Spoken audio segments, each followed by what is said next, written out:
میر حسن میں خوش آمدید۔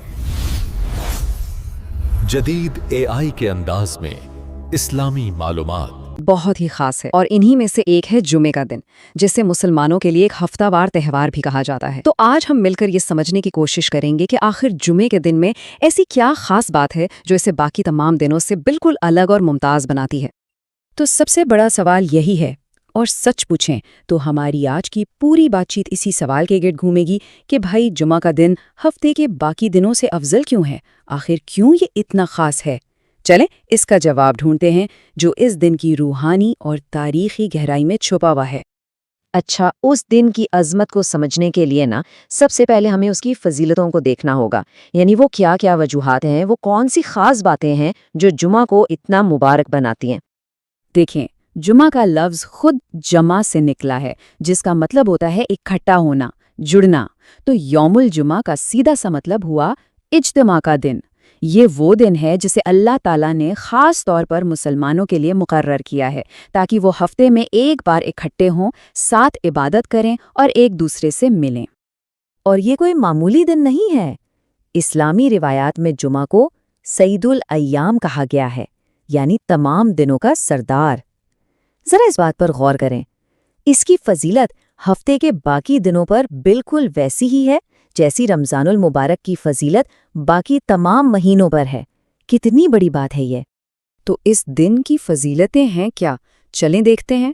سب سے پہلے تو یہ گناہوں کی معافی کا دن ہے۔ پھر اس میں ایک ایسی خاص گھڑی آتی ہے جس میں دعائیں قبول ہوتی ہیں۔ یہ مسلمانوں کا ہفتہ وار اجتماع ہے جو اتحاد کی علامت ہے۔ اور شاید سب سے اہم بات، یہ اللہ کے نزدیک ہفتے کا سب سے زیادہ پسندیدہ دن ہے۔ ٹھیک ہے، تو اب جب ہم یہ جان گئے ہیں کہ یہ دن اتنا فضیلت والا ہے، تو اگلا سوال کیا ہوگا؟ یہی نا کہ اس کی برکتوں سے پورا فائدہ اٹھانے کے لیے ہمیں کرنا کیا چاہیے؟ تو آئیے اب ان اعمال پر ایک نظر ڈالتے ہیں جو اس مبارک دن کے لیے خاص ہیں۔ جمعے کی تیاری وہ خود ایک عبادت ہے۔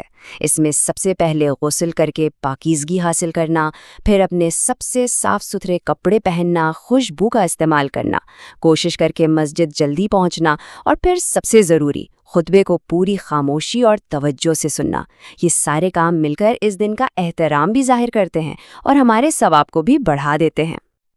اور اس دن کی اہمیت کو سمجھنے کے لیے یہ ایک حدیث ہی کافی ہے کہ اللہ کے نزدیک سب سے افضل نماز جمعہ کے دن فجر کی باجماعت نماز ہے۔ اس سے کیا پتہ چلتا ہے؟ یہی کہ جمعہ کی برکتیں صرف دوپہر میں جمعہ کی نماز سے شروع نہیں ہوتیں، بلکہ اس دن کا آغاز ہی فجر کے وقت سے ایک بہت بڑی فضیلت کے ساتھ ہوتا ہے۔ لیکن بات صرف عبادات اور فضیلتوں پر ختم نہیں ہوتی۔ جمعہ کی اہمیت اس سے کہیں زیادہ گہری ہے۔ یہ تاریخ سے بھی جڑی ہے اور مستقبل سے بھی۔ جان کر حیرت ہوگی کہ انسانی تاریخ کے کچھ سب سے بڑے واقعات اسی دن ہوئے اور آئندہ بھی ہوں گے۔ یہاں آ کر تو اس دن کی عظمت بالکل ایک الگ ہی سطح پر پہنچ جاتی ہے۔ ذرا سوچئے، اسی جمعے کے دن حضرت آدم علیہ السلام کی تخلیق ہوئی۔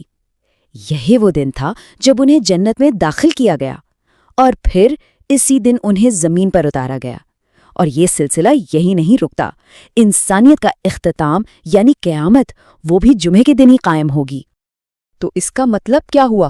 اس کا مطلب یہ ہے کہ جمعے کا دن صرف ایک دن نہیں، بلکہ یہ انسانیت کی پوری کہانی کا گواہ ہے، اس کے آغاز سے لے کر اس کے انجام تک کا۔ یہ خیال ہی اس دن کی عظمت کو سمجھنے کے لیے کافی ہے۔ تو چلیں اب تک یہ ساری باتوں کو ایک ساتھ ملا کر دیکھتے ہیں۔